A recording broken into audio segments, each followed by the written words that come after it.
रूप आलं, त्याच्यावरती वेदना आल्या, त्याच्यानंतर संज्ञा आली, संज्ञेच्या नंतर संस्कार, चांगलं ओळखलं तर चांगले संस्कार उत्पन्न, जर दुःखद असेल तर दुःखाचे संस्कार उत्पन्न, त्याला म्हणतात संस्कार.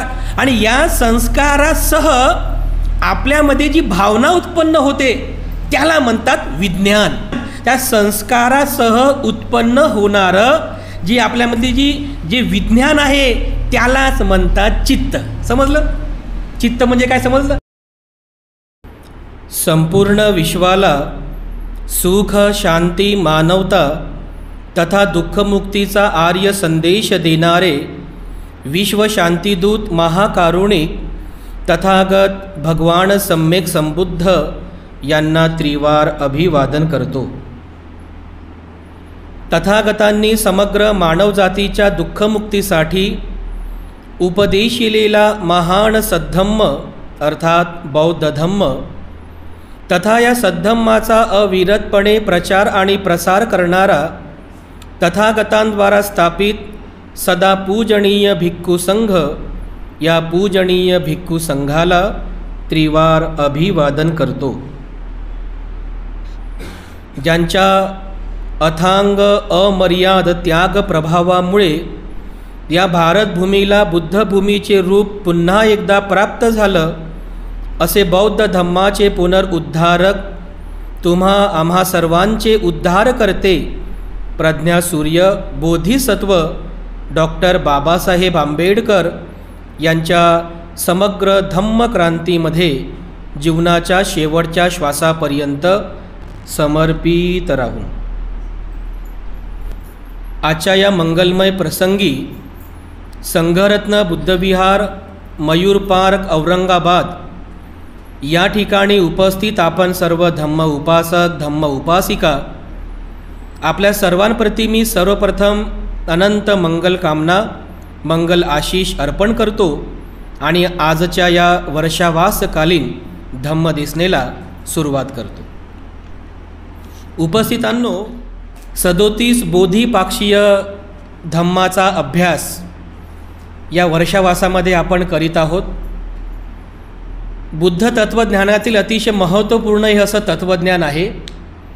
37 बोधिपाक्षीय धम्म, ज्याला बुद्धत्व प्राप्तीचं प्रवेशद्वारसुद्धा म्हणतात. म्हणजे एका बोधिसत्वाला या 37 बोधिपाक्षीय धम्माची भावना करून, चिंतन करून, 10 पारमिता पूर्ण करूनच शेवटी एक बोधिसत्व बुद्धत्व अवस्था प्राप्त करत असतो. म्हणजे एका बोधिसत्वाला सुद्धा 10 पारमिता पूर्ण करण्यासाठी ज्या काही सप्लिमेंटची गरज आहे, म्हणजे ज्याला म्हणूया बल, शक्ती, ते हे 37 बोधिपाक्षीय धम्म आहेत, बोधीचे अंग आहेत. आणि म्हणून या 37 बोधिपाक्षीय धम्माचा, या अंगांचा अभ्यास करणंसुद्धा तेवढंच महत्त्वाचं आहे. मागच्या धम्मदेसनेमध्ये आपण याच 37 बोधिपाक्षीय धम्मातील सुरुवातीचे जे 4 बोधीचे अंग आहेत, ज्याला पालीमध्ये चत्तारो सतीपठ्ठानो म्हणजे 4 स्मृतिप्रस्थान, 4 प्रकारच्या स्मृती प्रस्थानांचा अभ्यास समजून घेण्याचा एक प्रयत्न आपण मागील धम्मदेसनेमध्ये आपण केला. यापैकी कायानुपස්සना बघितली, कायेबद्दल जाणायचं कसं, त्यानंतर कायेवरती होणाऱ्या ज्या वेदना आहेत, सेन्सेशन, ते कसं जाणायचं ते सुद्धा बघितलं. आजच्या धम्मदेसनेमध्ये जी तिसरी पस्सना किंवा जी तिसरी सती भगवान बुद्धाने सांगितलेली आहे, ज्याला म्हणतात चित्तानुसती, किंवा दुसरा शब्द आहे चित्तानुपस्सना. चित्तानुसती किंवा चित्तानुपस्सना दोन्ही शब्दांचा भावार्थ, मतीत अर्थ एकच आहे. भगवान बुद्धांनी या 4 स्मृती प्रस्थानांमध्ये ही तिसरी स्मृती सांगितलेली आहे, चित्ताची स्मृती करणे. चित्त म्हणजे काय? आपलं मन, बरोबर आहे. आपल्या मनालाच इथे चित्त असं म्हटलेलं आहे. तात्विक भाषेमध्ये त्याला चित्तच म्हणतात. कारण बौद्ध त्रिपिटक ग्रंथांमध्ये बऱ्याच ठिकाणी म्हणजे जे काही सुत्तपिटक आहे, या सुत्तपिटकामध्ये मन हा शब्दप्रयोग वापरलेला आहे. परंतु अभिधम्म पिटक जे आहे, जसं मी तुम्हाला मागे पण बोललो होतो, अभिधम्म पिटक, तर अभिधम्म पिटक काय आहे की हे शरीर आणि आपलं मन, ज्याला चित्त म्हटलेलं आहे अभिधम्म पिटकाच्या भाषेमध्ये, आपलं शरीर आणि आपलं मन यांच्यामध्ये जे काही पारस्परिक संबंध आहेत, म्हणजे चित्ताचा शरीरावर काय परिणाम होतो किंवा शरीराचा चित्तावर काय परिणाम होतो, आणि परस्पर परिणामातून जे काही संस्कार उत्पन्न होतात त्या संस्काराला म्हटलेला आहे धर्म. त्या धर्मानुपस्थनेमध्ये आपल्याला ते शिकणार आहोत. तर या सर्व बाबींचा अभ्यास अभिधम्म पिटकात आपल्याला करायचा असतो. याचाच अर्थ आहे की अभिधम्म पिटक जे आहे, त्रिपिटकाचं अभिधम्म पिटक, हे संपूर्णपणे केवळ आणि केवळ या चित्ताचं विश्लेषण करणारं पुस्तक आहे. फक्त चित्त त्याचं विश्लेषण केलेलं आहे. बघा किती सटीक विश्लेषण भगवान बुद्धांनी केलं बघा या मनाचं. एवढं म्हणजे विश्लेषण, मनाचं विश्लेषण या पृथ्वी तलावर अद्याप बुद्धानंतर कोणीच करू शकलं नाही आणि कोणी करू पण शकत नाही. कारण त्यासाठी चित्ताला जाणावं लागतं. या चित्ताचा स्वभाव, या चित्ताचा धर्म हे जाणावं लागत असतात. ते केवळ भगवान बुद्धाने जाणलं बघा. भगवान बुद्धाने जाणलं चित्तानुस्मृती करून, चित्तानुपස්සना करून, म्हणजे चित्ताला अनुपස්සना विशेष रूपाने पाहिलेल्या भगवान बुद्धांनी. चित्त अनुपස්සना, चित्ताला विशेष रूपाने पाहणे, विशेष रूपाने. आणि भगवान बुद्धाने ते पाहिलं. बुद्धाने या चित्ताला विशेष रूपाने पाहिलं की चित्त काय आहे नेमकं. या चित्ताला कोणी समजू शकलं नाही. पण हे चित्त आहे काय, कसं काम करते, कसं उत्पन्न होते, याचा फंडा काय आहे, हे सगळं काही भगवान बुद्धाने जाणलेलं आहे. म्हणून भगवान बुद्ध हे या जगातले मनोवैज्ञानिक ठरलेले आहेत. मनोवैज्ञानिक म्हणजे या मनाचं वैज्ञानिक पद्धतीने भगवान बुद्धांनी विश्लेषण केलेलं आहे. असं अंधश्रद्धाळूने नाही, अज्ञानपणामध्ये नाही, वैज्ञानिक पद्धतीने ज्ञानयुक्त या मनाचं विश्लेषण केलं भगवान बुद्धांनी. म्हणून भगवान बुद्धांना या जगतातील मनोवैज्ञानिक असं म्हणतात. कारण बुद्ध आहेत की ज्यांनी मनाचं विश्लेषण केलं बघा. किती सुंदर विश्लेषण केलं बघा या मनाचं, या चित्ताचं. किती म्हणजे व्यवस्थित उपमा देऊन या चित्ताचा स्वभाव सांगण्याचा भगवान बुद्धांनी प्रयत्न केला बघा. धम्मपदाची गाथा नेहमीच आपण म्हणतो ना, अगदी सुरुवात त्या गाथेपासूनच होते. कोणती गाथा? मनोपुबंगमा धम्मा मनोसेठ्ठा मनोमया मनसाचे पदुठ्ठेन भासती वा करोती वा ततोनं दुःख मणवेती चक्कं वहतो पदं. किती सुंदर व्यावहारिक उदाहरणाद्वारे या मनाचा स्वभाव गुणधर्म भगवान बुद्धाने सांगितलं. काय म्हणतात भगवान बुद्ध? मनोपुपंगमा धम्मा, मन हे सर्वश्रेष्ठ आहे. या आपल्या जीवनामध्ये मन हे सर्वश्रेष्ठ आहे, सर्व आहे. कारण हे मनच आहे की ज्याच्यातून सुख उत्पन्न होते, दुःख उत्पन्न होते. हाच सुख करता आहे, हाच दुःख हरता आहे, दुसरं कोणी नाही आहे. आपणच आपले सुख करता दुःख करता आहोत. हे मन आहे. मन सर्व आहे. मन हे सर्वस्व आहे. चांगल्या आणि वाईटाच्या उगमाचं ते स्थान आहे. जर एखादा व्यक्ती वाईट मनाने बोलतो अथवा वाईट मनाने कार्य करतो तर दुःखसुद्धा त्याचा पाठलाग तसंच करते, ज्याप्रमाणे बैलगाडीला जुंपलेल्या बैलांच्या पायांचा पाठलाग बैलगाडीची चाकं करतात. किती सुंदर उदाहरण देऊन भगवान बुद्धांनी या मनाचं विश्लेषण केलेलं आहे. म्हणजे समजेल उमजेल आपल्याला इतकं सुंदर उदाहरण दिलं बघा. याचा अर्थ आहे की मन हे वाईटाचं घर आहे. म्हणजे जे वाईट उत्पन्न होते किंवा जे चांगले उत्पन्न होते त्याचा सर्व मनच आहे. त्याचं उगमस्थानसुद्धा मनच आहे. म्हणून बुद्धाने सांगितलेलं आहे की जर वाईट मनाने बोललं तर दुःख मरेपर्यंत तुमचा पाठलाग करणारच. मरेपर्यंत म्हणजे जोपर्यंत फळ तुम्हाला मिळणार नाही त्या वाईट कर्माचं, ते कर्म तुमचं पाठलाग दुःखाच्या रूपाने करत जाईल. पण या उलट जर तुम्ही त्या मनाला जाणलं चित्तानुपස්සना करून, काय, जर तुम्ही चित्ताला जाणलं, चित्ताचा स्वभाव जाणला, तर तो साधक, तो अनुयायी याला जाणून मग बुद्धाचं तत्व ग्रहण करतो. काय की जर एखादा व्यक्ती चांगल्या मनाने बोलतो अथवा चांगल्या मनाने कार्य करतो तर सुख त्याची साथ कधीच सोडत नाही. ज्याप्रमाणे माणसाची साथ कधीच सोडत नाही. बघा, सावली आपल्या सोबतच राहते, आपल्या पायाखाली लपलेली असते, फक्त ऊन पडलं की आपली सावली बाहेर निघते, आपल्या सोबत राहते. सुखसुद्धा तुमची साथ कधी सोडत नाही. कोणाची साथ? जो चांगल्या मनाने बोलतो, जो चांगल्या मनाने कार्य करतो. म्हणून भगवान बुद्धाने सांगितलेलं आहे की आपल्याला या मनाचा चांगुलपणा वाढवायचा आहे, वाईटपणा तो कमी करायचा आहे. कारण दोन्ही गोष्टी एकाच ठिकाणी घडतात.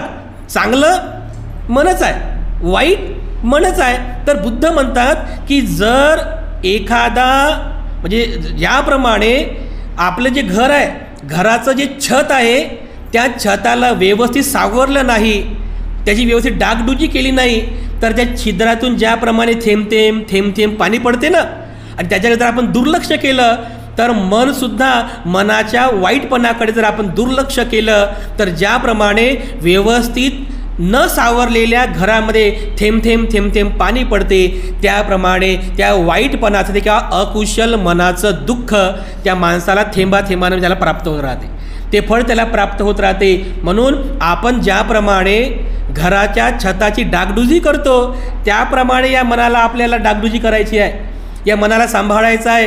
कारण हे मन फार चंचल आहे, हा मनाचा स्वभाव आहे. फार मन म्हणजे एवढं चंचल मन आहे. तुमचं शरीर जरी इथे बसलेलं असेल पण मन सगळं भारत फिरून येते. बघा, चंचल मन आहे, सगळं भारत फिरून येईल, सगळी दिल्ली फिरून येईल, तुमचं घर दार सगळं फिरून येईल, सगळं फिरून येते न जाते असं हे मन आहे. तर बुद्धांना स्वभाव सांगितलं मनाचा. बुद्ध काय म्हणतात? फंदनं चपलं चित्तं दुरखं दुनिवारयं उजू करोती मेधावी उसुकारो व तेजनं. धम्मपदातली गाथा आहे बघा ही, चित्तवर्गातली. चित्ताचा गुणधर्म सांगितला, फंदनं चपलं चित्तं. अरे हे चित्त जे हे फंदनं आहे म्हणजे चपळ आहे, म्हणजे एवढं चपळ आहे. चपळ म्हणजे काय म्हणतात तुम्ही त्याला? म्हणजे खूप वेगवान आहे, वेगवान.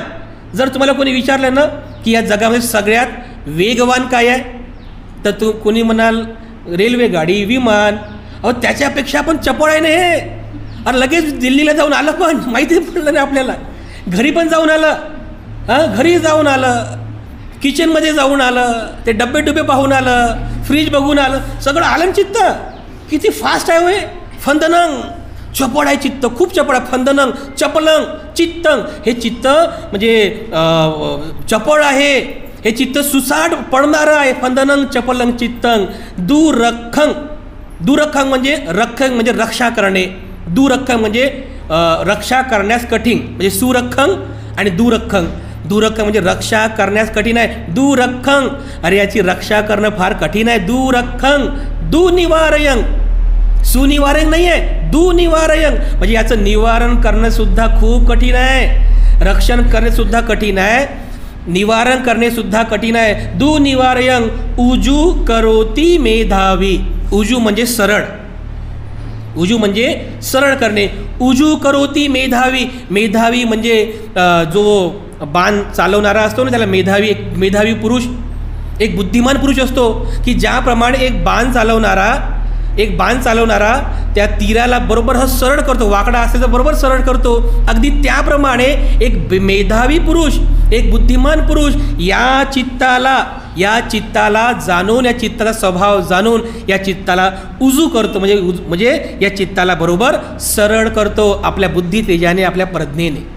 असं हे चित्त आहे बघा. म्हणून भगवान बुद्धाने सांगितलेलं आहे की या चपळ मनाला, या चंचल मनाला, या धावणाऱ्या, या पडणाऱ्या मनाला आपल्या काबूमध्ये ठेवा, आपल्या नियंत्रणामध्ये ठेवा, त्याला जाणण्याचा प्रयत्न करा, त्याची भावना करण्याचा प्रयत्न. हे चित्तानुपस्थेमध्ये आपल्याला हेच करायचं. चित्ताला कशा प्रकारे जाणायचं आपल्याला, की चित्त चपळ आहे. चित्त हे चपळ आहे, पळणारं आहे, एका ठिकाणी थांबणारं नाही आहे, एका ठिकाणी म्हणजे थांबणारं नाही आहे. या चित्ताला अशा पद्धतीने जाणा, चित्ताचा सांभाळ करा, चित्ताची काळजी घ्या. तुम्ही सकाळच्या सत्रामध्ये करणीय मित्त सुत्त म्हणता ना, त्याचा कधीकधी अर्थ पण वाचा. त्या करणीय मित्त सुत्तामध्ये एक गाथा ज्याच्या सांगितलेला आहे की ज्याप्रमाणे एक आई आपल्या नवजात बालकाचं रक्षण करते, त्याप्रमाणे तुम्ही आपल्या चित्ताचं रक्षण करायला पाहिजे. बघा, आता नुकता एखाद्या बाळाचा जन्म झाला तर ती आई बघा आपल्या बाळाचं किती रक्षण करते हो. ऊन वारा किंवा मच्छरांचा त्याला काही घात होऊ नये वगैरे किती 24 तास काळजी घेते. स्वतः झोपणार नाही पण बाळाकडे लक्ष देते. माझं बाळ उपाशी आहे, त्याला दूध पाजते. माझं बाळ तहानलेलं आहे, त्याला पाणी पाजते. माझं बाळ आजारी आहे, त्याला औषध पाजते. किती काळजी घेते एक आई आपल्या बाळाची. भगवान बुद्ध म्हणतात, एक आई ज्याप्रमाणे आपल्या नवजात बालकाचं रक्षण करते, त्याप्रमाणे तुम्ही तुमच्या चित्ताचं रक्षण करायला पाहिजे. ते बाळ बघा बरं, त्या बाळाला काही समजते का? जसं ते बाळ जसं रांगत असेल बाळ, त्याला सोडून द्या. त्या बाळाला अग्नी समजत नाही, डायरेक्ट जाऊन गॅसवरती हात लावते की नाही. त्या बाळाला आग समजत नाही, त्या बाळाला करंट समजत नाही, त्या बाळाला पाणी समजत नाही, काहीच समजत नाही, डायरेक्ट जातो, आहे की नाही. कारण त्या बाळाप्रमाणेच आपलं चित्तसुद्धा असंच आहे. म्हणून एका आईप्रमाणे आपण आपल्या या चित्ताला समजण्याचा, या चित्ताला म्हणजे सांभाळण्याचा आपण प्रयत्न करायला पाहिजे. कधी म्हणजे बुद्धाने याचं विश्लेषण केलं. काही लोक म्हणतात की भंतेजी, हे जे तुम्ही चित्त म्हणता, हे नेमकं आहे काय? समजलं पाहिजे ना. आपल्याकडे चित्त आहे ना, आपण चित्त आहे आपल्याकडे, आहे की नाही. आपण माणसं आहोत, आपल्यामध्ये चित्त पण आहे, मन आहे. पण हे नेमकं मन आहे काय, हा मोठा प्रश्न आहे. बुद्धानं सांगितलं बरं की नेमकं मन काय आहे, या ज्याला आपण चित्त म्हणतो, नेमकं आहे काय, हे कसं काम करते, हे कसं उत्पन्न होते, हे चित्त नेमकं काय आहे, हे मन काय आहे. तर भगवान बुद्धाने सांगितलं की मन काय आहे. या मनाचं विश्लेषण केलं, वैज्ञानिक पद्धतीने विश्लेषण केलं. जसं मी तुम्हाला मागच्या धम्मदेशनेमध्ये 5 उपादान स्कंधाचा उपदेश केला. 5 उपादान स्कंध म्हणजे इंद्रियांचं, आपलं हे शरीर म्हणजे याला म्हणतात रूप, बरोबर आहे. या शरीरावरती होणाऱ्या वेदना, कानाला वेदना होतात, नाकाला, डोळ्याला, जिभेला, त्वचेला वेदना होतात. रूप, त्याच्यावरती होणाऱ्या वेदना. त्याच्यानंतर वेदना झाल्या की त्याला आपण ओळखतो की चांगलं आहे, वाईट आहे, ओळखतो, जाणतो त्याला म्हणतात संज्ञा. रूप आलं, त्याच्यावरती वेदना आल्या, त्याच्यानंतर संज्ञा आली, संज्ञेच्या नंतर संस्कार. चांगलं ओळखलं तर चांगले संस्कार उत्पन्न, जर दुःखद असेल तर दुःखाचे संस्कार उत्पन्न, त्याला म्हणतात संस्कार. आणि या संस्कारासह आपल्यामध्ये जी भावना उत्पन्न होते त्याला म्हणतात विज्ञान. त्याला चित्त म्हणतो आपण, त्याला म्हणतात विज्ञान. त्या संस्कारासह उत्पन्न होणारं जी आपल्यामधली जे विज्ञान आहे त्यालाच म्हणतात चित्त. समजलं? चित्त म्हणजे काय समजलं? म्हणजे हे रूप, दुसरं त्याच्यावरती होणाऱ्या वेदना, तिसरं त्याच्यावर नंतर होणारा संज्ञा, ओळख, संज्ञा, त्यानंतर निर्माण होणारे संस्कार, आणि त्या संस्कारासह उत्पन्न होणारी जी भावना आहे ज्याला विज्ञान म्हणतो आपण तात्विक भाषेमध्ये, ते जे विज्ञान आहे त्यालाच म्हणतात चित्त. समजलं? विज्ञान म्हणजे काय, याला चित्त म्हणतात. पण आता मी तुम्हाला हे जेवढं सांगितलं स्पष्ट करून की रूप आहे, मग वेदना होतात, मग संज्ञा उत्पन्न होते, त्याच्यानंतर मग संस्कार उत्पन्न होतात, मग संस्कारासह ते विज्ञान उत्पन्न म्हणजे ती चित्त उत्पन्न होते. आता हे सगळं सांगायला तुम्हाला किमान मला 5 मिनटं तरी लागले, आहे की नाही. पण हे सगळं क्रिया जी शरीर करते ना, याला 5 मिनटं लागत नसतात, क्षणिक होते. तुम्ही डोळ्याच्या पापण्या हलवता ना, पापण्या हलवण्यासाठी वर खाली करणे, वर करणे, याला जेवढा वेळ लागतो ना, त्याच्या 16व्या भागाचा वेळ या रूप, वेदना, संज्ञा, संस्कार, विज्ञान याला लागतो बघा. हे फार सूक्ष्मरित्या जाणलेलं भगवान बुद्धांनी. जसं एक उदाहरण तुम्हाला समजावून सांगतो. जसं तुमच्याकडे गाड्या सर्वांकडे गाडी आहेत, 4 व्हीलर आहे, 2 व्हीलर आहे, बरोबर आहे. गाडी सुरू कशी करता तुम्ही? सुरू कशी करता? आता एखादा कोणी सांगेल चाबी लावायची, अशी फिरवायची, गर गर गर, झाली सुरू. किती वेळ लागला सांगायला? गाडी सुरू व्हायला किती वेळ लागते? गर झाली सुरू. 1 सेकंदात गाडी सुरू होते. चाबी फिरवली लगेच गाडी सुरू. परंतु चाबी फिरवण्यापासून तर ते इंजिन स्टार्ट होईपर्यंत त्याच्या मधामध्ये काय काय प्रोसिजर घडते हे तुम्हाला माहीत आहे का? होते तर 1 सेकंदात स्टार्ट, और पण त्या चाबी फिरवण्यापासून त्या इंजिन स्टार्ट होईपर्यंत मधात काहीतरी घडत असेल ना? काहीतरी घडते ना. तुम्ही चाबी फिरवता, त्या चाबीचा करंट त्या बॅटरीपर्यंत जातो, त्या बॅटरीचा करंट त्या स्पार्क प्लग लावलेले असतात, स्पार्क प्लग त्या इंजिनला, त्या स्पार्क प्लगपर्यंत जातो. त्या स्पार्क प्लगमध्ये त्या बॅटरीच्या करंटमुळे स्पार्क होतो. स्पार्क झाला की त्याला पेट्रोल मिळते किंवा त्याला डिझेल मिळते, आणि स्पार्क झाला की इंजिन स्टार्ट होते. एवढी ती प्रक्रिया आहे. पण किती वेळ लागते सुरू व्हायला? चाबी फिरवली की सुरू होते. गर बघा माझी गाडी पटकन सुरू होती म्हणतात, आहे की नाही? काही लोकांची गाड्या सुरूच होत नाही. घर बॅटरी उतरली म्हणतात त्याची, अरे इंजिन खराब झालं म्हणतात, आहे की नाही? 1 सेकंदात गाडी सुरू होते बघा. परंतु मधली जी प्रोसिजर आहे ती प्रोसिजर व्हायला वेळ लागते. हे जे विज्ञान आपल्यामध्ये उत्पन्न होते ना, अगदी याप्रमाणेच आहे. मला सांगायला म्हणजे समजावून सांगायला तुम्हाला 5 मिनटं लागले, पण हे विज्ञान, हे चित्त, ही भावना, म्हणजे हे चित्त आपल्यामध्ये उत्पन्न व्हायला क्षणिक वेळ लागते. क्षणिक म्हणजे 1 सेकंदाचा जो 16वा भाग असेल, किती? 1 सेकंद आहे, की नाही? मी अशी चुटकी वाजवली, झाला 1 सेकंद, इतका वेळ लागला. पण या 1 सेकंदाचे जर आपण 16 भाग केले, तो जो 16वा भाग आहे, तो जो ती जी वेळ आहे, तेवढ्या वेळेमध्ये हे उपादान स्कंद काम करावं बघा. रूप, वेदना, संज्ञा, संस्कार, विज्ञान, चित्त उत्पन्न होते. रूप, वेदना, संज्ञा, संस्कार विज्ञान उत्पन्न होते. एवढं फास्ट काम करते बघा हे मन, एवढं फास्ट. आता जसं मी बोलत आहो, मी बोललो, एक शब्द मी बाहेर काढला, तुमच्या कानापर्यंत आला, वेदना झाली, तुम्ही त्याला ओळखलं की चांगला शब्द आहे, संज्ञा उत्पन्न केली, संस्कार उत्पन्न केले, लगेच विज्ञान उत्पन्न झालं, चांगलं विज्ञान म्हणजे चांगलं म्हणून उत्पन्न झालं. किती वेळ लागतो बरं ह्या प्रोसिजरला? क्षणिक होते ना, आणि कंटिन्यू सुरू आहे. हे चांगलं चित्त तुमचं उत्पन्न होऊ लागलं, चांगलं चित्त उत्पन्न होऊ लागलं. जर चित्त इथं असेल, शब्दाकडे जर असेल, तर चांगलं चित्त उत्पन्न होईल. आणि ऐकता जर तुमचं चित्त गेलं कुठं? तिकडं गेलं कुठं, एखाद्या वैऱ्याकडे गेलं, दुश्मनाकडे गेलं, तर सुखद भावना विज्ञान कोणतं उत्पन्न होईल? दुःखद विज्ञान उत्पन्न होईल ना. म्हणजे शरीर जरी इथं असलं, पण चित्त तिकडे गेलं ना, तिकडे गेलं चित्त, तर कोणीतरी वैरी आठवला आपल्याला, वैरी आठवला की वैऱ्याचं म्हणजे ते काय म्हणतात, मनाचा संस्कार उत्पन्न झाला, संस्कार उत्पन्न झाले की त्या दुःखद संस्कारासोबत दुःखद विज्ञान उत्पन्न होते. आणि दुःखद विज्ञान उत्पन्न झालं की माणूस बसल्या बसल्या रडते. शरीर जरी असलं तरी बसल्या बसल्या माणसाचं चित्त सगळं फिरून होते आणि शेवटी दुःख करते बघा. हे विज्ञान आहे. आणि याच विज्ञानाला चित्त असं म्हटलेलं आहे. समजलं चित्त म्हणजे काय आणि कार्य कसं करते चित्त, किती वेळ लागते चित्ताला, पटापट हे सगळे काम होतात बघा.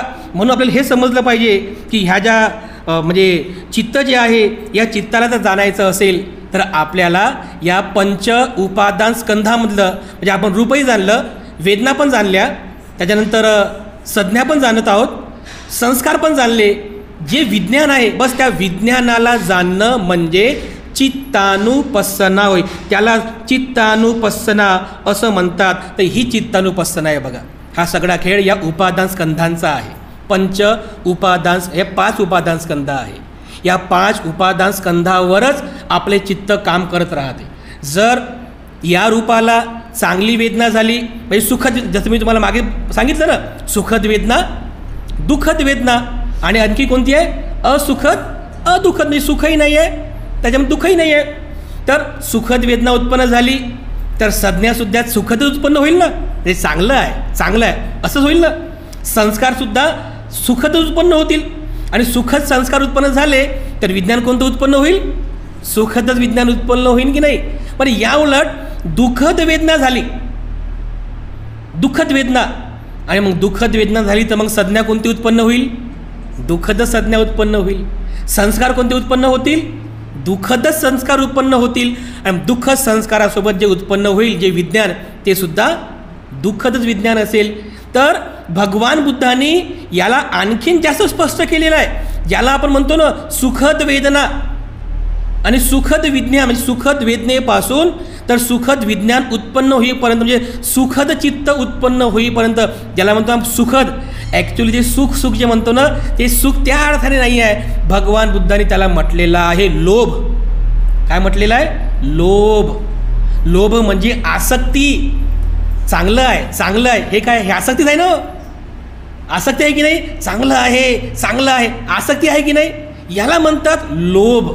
म्हणजे सुखद वेदनेमधून सुखद विज्ञान उत्पन्न होते. जे सुखद विज्ञान, जे सुखद चित्त आहे ते आहे लोभयुक्त चित्त. समजलं? लोभयुक्त चित्त आहे. आणि लोभाचा अर्थ काय आहे? म्हणजे चिपकाव, त्या गोष्टीसोबत चिपकून राहणे, किंवा चांगलं आहे म्हणजे चांगलं आहे, चांगलं आहे अशी आसक्ती उत्पन्न करणे, याला म्हणतात लोभयुक्त चित्त. समजलं? किंवा दुःखद वेदना उत्पन्न झाली तर दुःखद वेदनेपासून दुःखद विज्ञान उत्पन्न होईपर्यंतचा जो प्रवास आहे, दुःखद विज्ञान उत्पन्न झालं तर आपण काय म्हणतो? अरे दुःखद विज्ञान उत्पन्न झालं, दुःख झालं, दुःख झालं. पण भगवान बुद्ध या दुःखद वेदने, या दुःखद विज्ञानाला म्हणतात द्वेषयुक्त मन. काय म्हणतात? द्वेष. द्वेषयुक्त मन. हे द्वेषयुक्त विज्ञान उत्पन्न झालेलं आहे. म्हणजे द्वेष याचा अर्थ होतो तिरस्कार करणे, एखाद्याचा तिरस्कार करणे, तिटकारा करणे, त्याला म्हणतात द्वेष. तर दुःखद वेदनेमधून काय उत्पन्न झालं? कोणतं चित्त उत्पन्न झालं? दुःखद चित्त, दुःखद विज्ञान, दुःखद चित्त उत्पन्न झालं. म्हणजेच द्वेषयुक्त चित्त उत्पन्न झालं. आणि त्यानंतर असुखद, अदुःखद, म्हणजे जिथं सुखही नाही आणि जिथं दुःखही नाही तर मग काय उत्पन्न होते? तुम्ही म्हणाल काहीच उत्पन्न होत नाही. असं नसते. संस्काराविना हे मन राहू शकत नाही. लोभही नसेल म्हणजे लोभयुक्तही नसेल किंवा द्वेषयुक्तही नसेल, पण त्याच्यामध्ये कमीत कमी एक विकार राहतोच, तो म्हणजे मोह. छोटासा विकार आहे मोह. मोह हा विकार त्या ठिकाणी राहतोच. आणि हा जो मोह आहे, या मोह विकारात हे असुखद आणि अदुःखद ज्या वेदना असतात, ह्या असुखद आणि अदुःखद वेदना असुखद अदुःखद विज्ञान उत्पन्न करतात. म्हणजे ते चित्त उत्पन्न करतात, त्याला म्हणतात मोहयुक्त चित्त. समजलं? मोहयुक्त चित्त. तर चित्ताचे हे 3 प्रमुख विकार आहेत. लोभयुक्त चित्त, त्यानंतर द्वेषयुक्त चित्त आणि त्यानंतर मोहयुक्त चित्त. मोह याचा अर्थ होतो म्हणजे असं म्हणजे असं थोडं बेहोशीमध्ये राहणे, म्हणजे पळत जाणे, भटकत राहणे. मन असं उगाच भटकत राहते. मन असं भटकत राहणे, चंचल म्हणजे पळत राहणे, पळत राहणे, भटकत राहणे, बेशुद्धीमध्ये राहणे. त्याला व्यावहारिक अर्थ तुम्हाला सांगितला, त्यालाच म्हटलेला आहे मोह. तर चित्तानुपස්සना करत असताना तो साधक असं जाणतो की अरे हे लोभयुक्त विज्ञान आहे, म्हणजे हे लोभयुक्त चित्त आहे, तर त्याला त्याप्रमाणे जाणा. अरे हे द्वेषयुक्त मन आहे, द्वेषयुक्त चित्त आहे, तर त्याला त्याप्रमाणे जाणा. अरे हे मोहयुक्त चित्त आहे, तर त्याला त्याप्रमाणेच जाणा. असं जेव्हा तो साधक जाणतो की माझं हे चित्त लोभाने किंवा द्वेषाने किंवा मोहाने अशा पद्धतीने भरलेलं आहे, उत्पन्न झालेलं आहे आणि हे दुःखदायक आहे, हे दुःखदायक आहे, तर तो त्या दुःखाला म्हणजे या विकारांना नष्ट करण्यासाठी प्रयत्न करतो. चित्तानुपස්සनामध्ये काय प्रयत्न करतो? समजा तुमच्या चित्तामध्ये लोभयुक्त चित्त उत्पन्न झालं, लोभयुक्त चित्त विज्ञान उत्पन्न झालं. लोभ आसक्ती आहे, खूप आसक्ती आहे. कशाबद्दल? स्वतःबद्दल आसक्ती आहे, या संसाराबद्दल आसक्ती आहे, आसक्ती पैशाबद्दल आसक्ती आहे. लोभ आहे ना, पैशाबद्दल आसक्ती आहे. तर अशी जी आसक्ती आहे, ही जर आसक्ती जर तुम्हाला कमी करायची असेल, नष्ट करायची असेल, तर काय करावं लागेल? तुम्हाला दान पुण्य करावं लागेल ना हो. मनातली जी आसक्ती कमी करायची तर दान करावं लागेल ना. आणि जो व्यक्ती मनातली आसक्ती सोडत नाही, ज्याचं मन आसक्तीनं भरलेलं आहे, ज्याची भावना म्हणजे ज्याचं जी चित्त प्रवृत्ती आहे, लोभ आहे चित्तामध्ये पैशाबद्दल, आसक्ती आहे, तो व्यक्ती दान करू शकतो का? नाहीच करू शकत. करूच शकत नाही बिलकुल. दान तर जाऊ द्या, भिकाऱ्याला 1 रुपयासुद्धा देत नाही बघा, एवढी मोठी आसक्ती आहे. भिकाऱ्याला 1 रुपया त्याची म्हणजे चित्त प्रवृत्ती उत्पन्न होत नाही, कारण लोभ आहे ना. म्हणून या लोभाला, या आसक्तीला, या लोभयुक्त चित्ताला जर कमी करायचं असेल, संयमित करायचं असेल, तर तुम्हाला तुमच्या जीवनामध्ये दान करावं लागेल. दानाला दुसरा शब्द आहे त्याग. त्यागाची भावना उत्पन्न करावी लागेल. कारण जर लोभाला जिंकायचं असेल तर ते दानाने जिंका.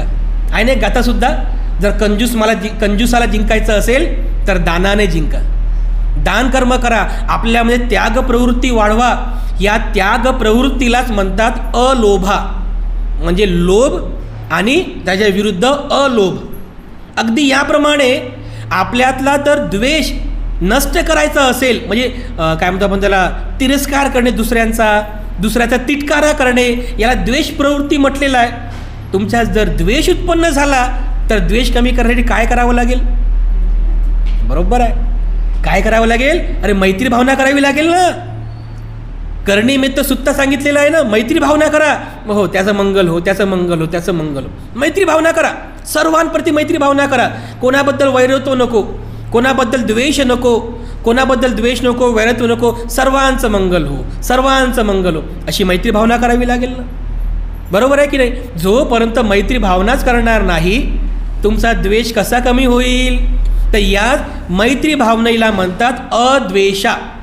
म्हणजे द्वेष भावना, याच्या विरुद्ध अद्वेष करणे म्हणजे अद्वेष म्हणजे मैत्री भावना करणे. अगदी याप्रमाणे मोहयुक्त चित्त उत्पन्न झालं. मोह, तर हे मोहयुक्त चित्त म्हणजे काय? मोह म्हणजे भरकटणे, म्हणजे चित्त नेहमी भरकटत राहते, बेहोशीमध्ये राहते, असं भरकटत राहते, चंचलपणा आहे, मोह आहे. तर या भरकटण्यापणाला, या चंचलपणाला जर कमी करायचं असेल किंवा त्याला जिंकायचं असेल तर काय करावं लागेल? तुम्हाला चित्ताला एकाग्र करावं लागेल ना. भरकटण्याच्या विरुद्ध काय? एकाग्र होणे. बरोबर आहे. तर चित्ताला जर एकाग्र करायचं असेल तर तुमच्यात ती प्रज्ञा जागृत झाली पाहिजे. सजगता, सावधानपणा तुमच्यात असला पाहिजे, त्याला म्हणतात सजगता किंवा प्रज्ञा. तर अशा पद्धतीने प्रज्ञेच्या बलाने तुम्ही मोहयुक्त चित्ताला जिंकू शकता. आणि म्हणून चित्ताचे हे 3 विकार आहेत, लोभ, द्वेष आणि मोह. आणि या लोभाला जिंकण्यासाठी काय करायचं? त्याग प्रवृत्ती वाढवा. द्वेषाला जिंकायचं काय करायचं? मैत्री भावना वाढवा. मोहाला जिंकायचं काय करायचं? प्रज्ञेची भावना करा, सजग रहा.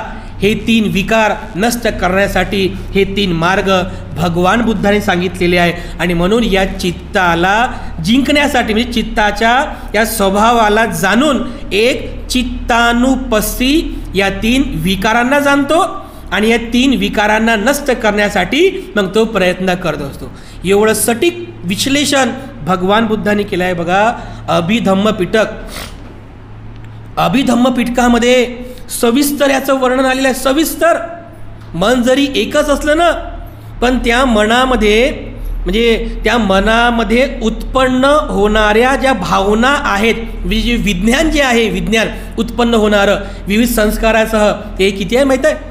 एकूण 89 प्रकारची चित्त प्रवृत्ती आहे. सांगा किती? 89 प्रकारची चित्त आहेत. म्हणजे मन तर एकच आहे, पण त्याच्यात उत्पन्न होणारे जे विज्ञान आहे, म्हणजे संस्कारासह जे उत्पन्न होणारं चित्त आहे, विज्ञान आहे, 89 प्रकारचे आहेत. 89 प्रकारचे. आणि त्याच्यामध्ये पण हे ज्या भूमीमध्ये आपण आहोत ना, याला कामभूमी म्हणतात. कामवाचर भूमी, म्हणजे याच्यामध्ये सगळी आसक्ती आहे, कामवाचर भूमी आहे. या कामवाचर भूमीमध्ये असणारे 54 प्रकारच्या चित्त प्रवृत्ती आहेत. 54 प्रकारचे. फार सटीक विश्लेषण आहे बघा. हे बघा, एकूण 89 प्रकारचे चित्त आहेत, त्याच्यामध्ये कामवाचर 54 प्रकारचे आहेत. रूपावाचार 15 प्रकारचे चित्र आहेत, अरूपावाचार 12 प्रकारचे आहेत आणि लोकुत्तरा चित्त 8 प्रकारचे आहेत. बघा, हे थोडंसं डोक्याच्या वरून जाणारं अभिधम्म आहे. हे सहज आणि सोपं आम्हाला त्याला समजलं. अजून एक पूर्ण वर्षापास आम्ही केला चौक्याला लोकुत्तरा बुद्धविहारात. पूजनीय बनते बोधिपालोजी महाथेरो आणि आमच्या समवेत जवळपास 60 आम्ही भिक्षू होतो. बघा, तर त्यावेळेस कंटिन्यू 3 महिने आम्हाला फक्त अभिधम्म शिकवलं. चित्त म्हणजे काय, चित्ताचे 89 प्रकार, ज्ञानासह 121 प्रकार, चेतासिका म्हणजे काय, त्याचे 52 प्रकार, त्याच्यानंतर रूप म्हणजे काय आणि निब्बाण म्हणजे, असं आम्हाला चित्त, चेतासिक, रूप आणि निब्बाण 3 महिन्यापर्यंत शिकवलं. बघा, काही काही समजलं, पण काही काही डोक्याच्या वरून गेलं. सोपं नाही ना हे, खरंच सांग, सोपं नाही आहे हे, खूप खूप कठीण आहे. बघा, खूप कठीण आहे.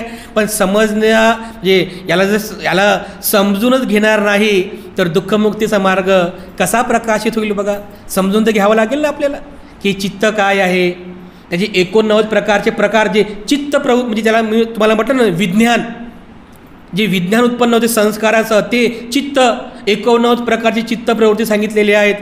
चेतासिका, चित्ताच्या प्रवृत्ती 52 प्रकारचे सांगितलेले आहेत. ह्या रूपाबद्दल सांगितलेलं आहे. त्याच्यानंतर निब्बाणाबद्दल सांगितलेलं आहे. अभिधम्म पिटकाचा उपदेश आहे. बघा, इतकं म्हणजे सुंदर पद्धतीने विश्लेषण भगवान बुद्धांनी या चित्ताचं या अभिधम्म पिटकामध्ये केलेलं आहे. तर ज्यांना म्हणजे आणखीन जाणून घ्यायचं असेल तर आपण नक्की अभिधम्म पिटक हा ग्रंथ नक्की वाचावा. खूप सुंदर आहे. बघा, या मनाचा स्वभाव भगवान बुद्धाने सांगितलं. या मनाचा मूळ स्वभाव काय आहे हे भगवान बुद्धाने सांगितलं. बघा, या निसर्गामध्ये असणाऱ्या प्रत्येक गोष्टीचा एक मूळ स्वभाव आहे. तो स्वभाव कधी बदलत नाही. आपण म्हणतो ना, जित्याची खोड मेल्याशिवाय जात नाही. या निसर्गामध्ये प्रत्येक तत्वाचा एक मूळ स्वभाव आहे. तो स्वभाव कधीच बदलत नसतो. जसं बघा, ढग आहेत, बरोबर आहे. तर ढगाचा स्वभाव काय आहे? ढगांचा स्वभाव आहे की दुसऱ्यांना पाणी देणे, पाऊस पाडणे आणि पाणी देणे. तर पाऊस किंवा पाणी पाडत असताना ढग कधी असा विचार करत नाहीत की मी जिथे पाणी पाडत आहो ते एखाद्या श्रीमंताचं शेत आहे आणि इथे पाणी पाडायचं नाही, हे गरिबाचं शेत आहे, असं ढग विचार करतात का? सर्वांवरती सारखा आहे. म्हणजे स्वभाव काय आहे? सर्वांबद्दल सारखा आहे. कोणाबद्दल द्वेष नको, कोणाबद्दल मोह नको, सर्वांप्रती सारखा आहे. जसं सूर्य आहे, सूर्याचा स्वभाव आहे. काय स्वभाव आहे? सूर्याचा स्वभाव आहे दुसऱ्यांना प्रकाश देणे, दुसऱ्यांना प्रकाश देणे.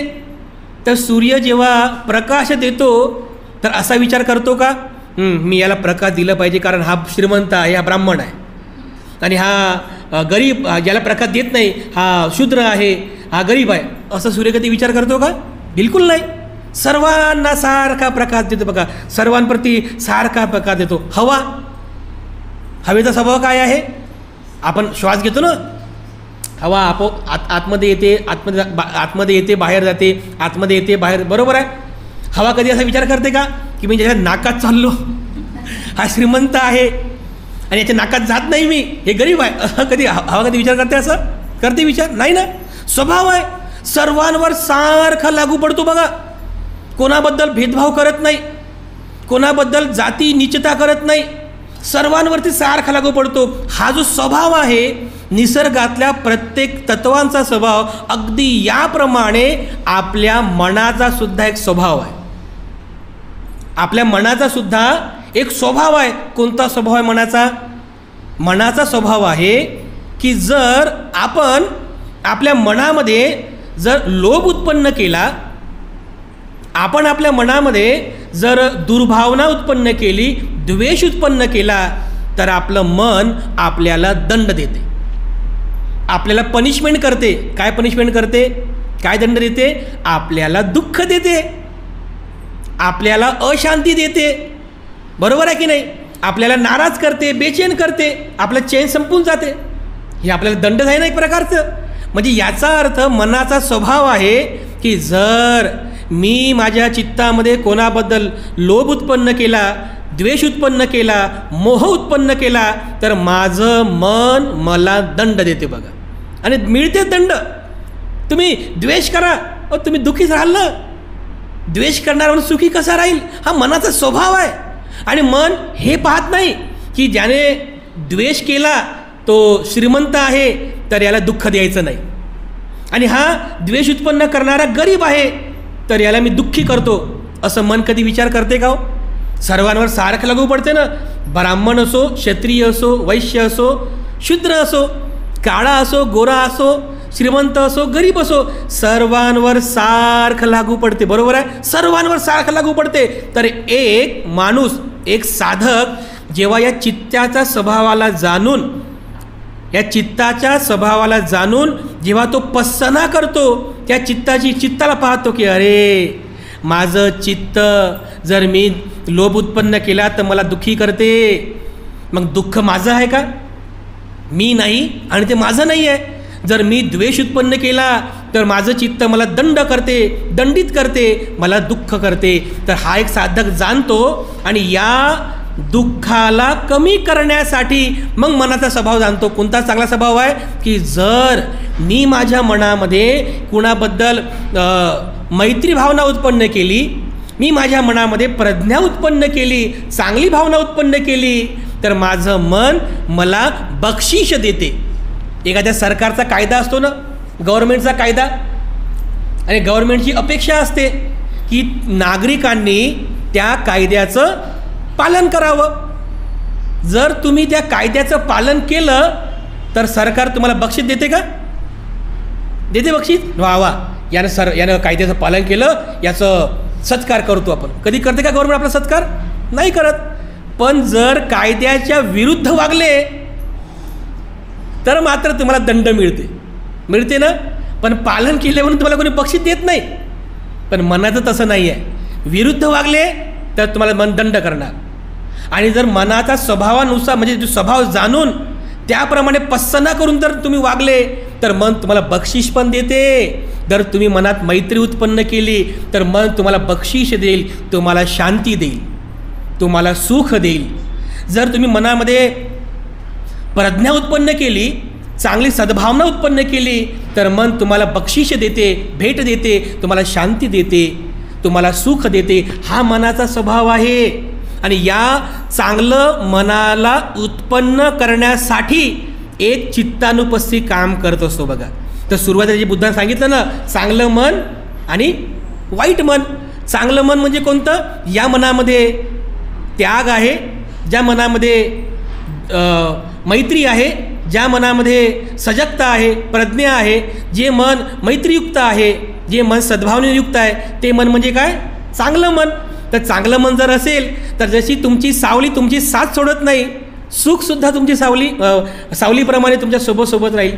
पण जर तुमचं मन लोभाने, द्वेषाने आणि मोहाने युक्त असेल, दुर्भावनेने युक्त असेल, म्हणजे वाईट मन असेल, तर मग काय? बैलांच्या पायाचा पाठलाग जसं बैलगाडीची चाकं करतात, दुःखसुद्धा तुमचा पाठलाग तसंच करेल. आणि म्हणून आपल्याला चित्ताचा हा स्वभाव जाणला पाहिजे. यालाच म्हणतात चित्ताचा सनातन धर्म. सनातन धर्म म्हणतात याला. ते काही पंथात बघा सनातन धर्मवाले आहे ना. सनातन सन म्हणजे सुरुवातीपासून शेवटपर्यंत जो माणसाचा धर्म आहे त्याला सनातन धर्म म्हटलेला आहे. अरे पण हा सनातन धर्म आहे ना. म्हणजे भगवान बुद्धाच्या काळामध्ये जे लोक होते त्यांच्या मनाचा पण स्वभाव हाच होता, चांगलं मन आणि वाईट मन. आजही बघा मनाचा स्वभाव हाच आहे. आणि जोपर्यंत मन आहे तोपर्यंत मनाचा स्वभाव पण तोच राहणार नाही. कधी बदलत नाही, कधी भेदभाव करत नाही, कधी उच्च नीचता पाहत नाही. मनाचा हा जो स्वभाव आहे यालाच म्हणतात सनातन धर्म. हा माणसाचा सनातन धर्म आहे. या सनातन धर्माला बुद्धाने जाणलं आणि भगवान बुद्धांनी या मनाचं वैज्ञानिक पद्धतीने विश्लेषण करून मग या मनाचं सटीक पद्धतीने उपदेश केला. तर एक चित्तानुपස්සना करणारा साधक या चित्ताच्या या स्वभावाला जाणतो. कोणता स्वभाव? की चित्त हे चित्त चपळ आहे, चित्त हे चंचल आहे, चित्त हे पळणारं आहे, म्हणजे याचा हा मूळ स्वभाव आहे. मग चित्ताचा जर मूळ स्वभाव आहे तर त्याच्याबद्दल राग कशाला करायचा? बिलकुल राग करू नका, बिलकुल राग करायचा नाही, कारण हे चित्ताचा मूळ स्वभाव आहे. मग तो चित्तानुपස්සना करताना जाणतो की हे लोभयुक्त चित्त आहे, त्याला दूर केलं पाहिजे. आपण करतो ना, वाईट जर असेल आपण दूर करतो ना त्याला, आणि चांगलं असेल तर आपण जवळ करतो. चित्तानुपස්සनेमध्ये पण तुम्हाला हेच करायचं आहे. लोभयुक्त चित्त आहे, अरे दूर करा, दूर करा.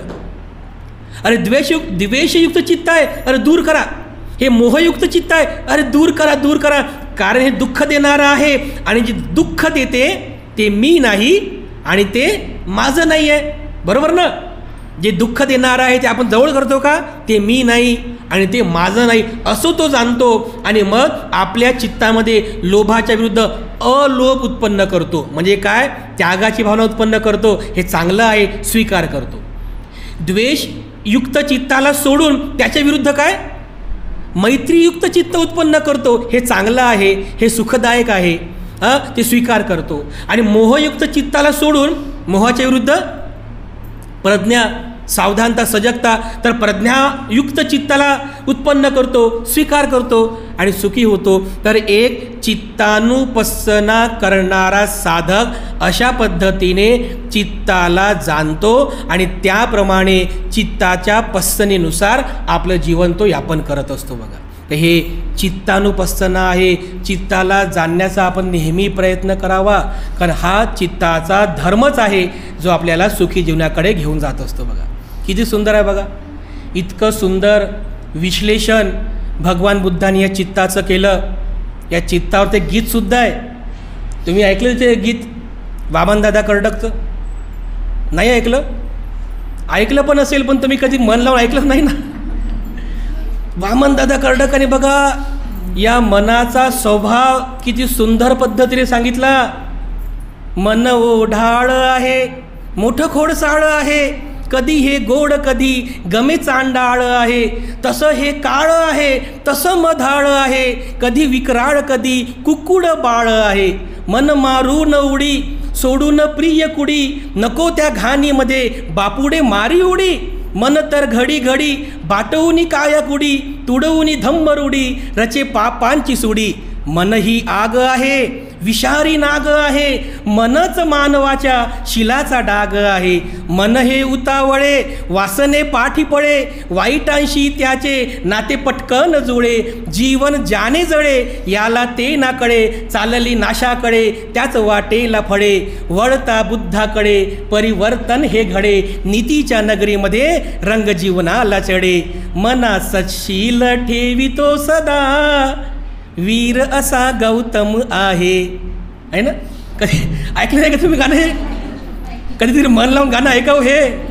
अरे मनाचा स्वभाव सांगितला वामनदादा कर्डकाने, किती सुंदर पद्धतीने सांगितलं. बघा कसं आहे हे मन, ह्या मनाचा स्वभाव सांगितलेला आहे. असं हे मन आहे. मन वढाय वढाय उभ्या पिकातलं ढोर, किती हाकला हाकला फिरून येते पिकावर. असं हे मन आहे. बहिणाबाई चौधरी जी आहे ना, कविता आहे, असं हे मन आहे. बघा, म्हणून या चंचल आणि चपळ मनाला व्यवस्थितरित्या चित्तानुपස්සनेच्या अंतर्गत जाणून, त्याचा मूळ स्वभाव जाणून आपण आपलं जीवन जगलं पाहिजे. या चित्ताला खूप चांगल्या प्रकारे जाणण्याचा प्रयत्न करा. चित्ताचा मूळ स्वभाव जाणा. लोभयुक्त चित्त, द्वेषयुक्त चित्त आणि मोहयुक्त चित्त याच्यापासून दूर होऊन आपल्या चित्तामध्ये त्याग उत्पन्न करा, चित्तामध्ये मैत्री उत्पन्न करा, प्रज्ञावान बनण्याचा प्रयत्न करा. हाच आपल्या कल्याणाचा मार्ग आहे. सरते शेवटी पुनश्च एकदा आपल्या सर्वांप्रती मी अनंत मंगलकामना अर्पण करून आजची धम्मदेशना या ठिकाणी समाप्त करतो. अभिवादनशीलिस नित्यं वड्ढापचायिनो, चत्तारो धम्मा वड्ढन्ति आयुवन्नो सुखं बल.